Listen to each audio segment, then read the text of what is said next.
शादी की सुहाग सेज पर बैठी एक स्त्री का पति जब भोजन का थाल लेकर अंदर आया तो पूरा कमरा उस स्वादिष्ट भोजन की खुशबू से भर गया। रोमांचित उस स्त्री ने अपने पति से निवेदन किया कि माँ जी को भी यहीं बुला लेते हैं तो हम तीनों साथ बैठकर भोजन करते।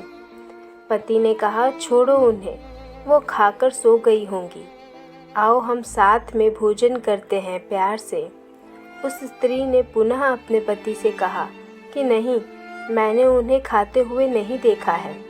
तो पति ने जवाब दिया कि क्यों तुम जिद कर रही हो, शादी के कार्यों से थक गई होंगी इसलिए सो गई होंगी, नींद टूटेगी तो खुद भोजन कर लेंगी, तुम आओ हम प्यार से खाना खाते हैं। उस स्त्री ने तुरंत डाइवोर्स लेने का फैसला कर लिया और डाइवोर्स लेकर उसने दूसरी शादी कर ली और इधर उसके पहले पति ने भी दूसरी शादी कर ली। दोनों अलग अलग सुखी घर गृहस्थी बसाकर खुशी खुशी रहने लगे।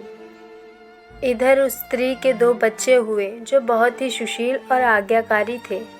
जब वह स्त्री 60 वर्ष की हुई तो वह बेटों को बोली, मैं चारों धाम की यात्रा करना चाहती हूँ ताकि तुम्हारे सुखमय जीवन के लिए प्रार्थना कर सकूं। बेटे तुरंत अपनी माँ को लेकर चारों धाम की यात्रा पर निकल गए।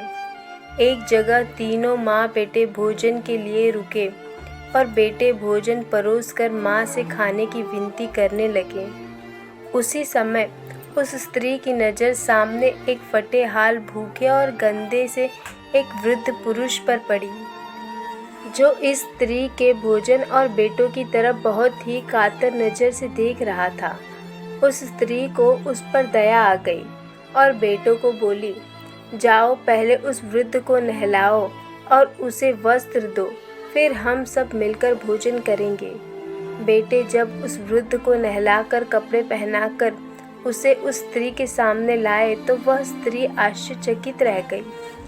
वह वृद्ध वही था जिससे उसने शादी की सुहाग रात को ही डाइवोर्स ले लिया था। उसने उससे पूछा कि क्या हो गया जो तुम्हारी हालत इतनी दयनीय हो गई।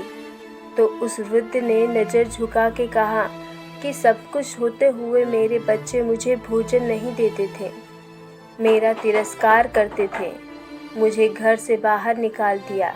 उस स्त्री ने उस वृद्ध से कहा कि इस बात का अंदाज़ा तो मुझे तुम्हारे साथ सुहाग रात को ही लग गया था, जब तुमने पहले अपनी बूढ़ी माँ को भोजन कराने के बजाय उस स्वादिष्ट भोजन की थाल लेकर मेरे पास मेरे कमरे में आ गए और मेरे बार बार कहने के बाद भी आपने अपनी माँ को नहीं बुलाया और अपनी माँ का तिरस्कार किया।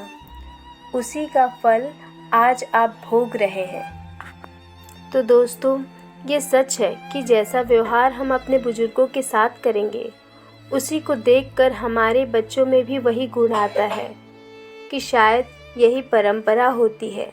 सदैव माँ बाप की सेवा ही हमारा दायित्व बनता है। जिस घर में माँ बाप हंसते हैं उस घर में प्रभु बसते हैं। फ्रेंड्स, ये छोटा सा मैसेज अगर आपको अच्छा लगा हो तो वीडियो को लाइक करिए, चैनल को प्लीज़ सब्सक्राइब करिए और स्टोरी को ज़्यादा से ज़्यादा शेयर करिए। यहाँ तक स्टोरी में बने रहने के लिए आपका बहुत बहुत धन्यवाद। फिर मिलते हैं एक नई स्टोरी के साथ, तब तक के लिए बाय बाय, टेक केयर।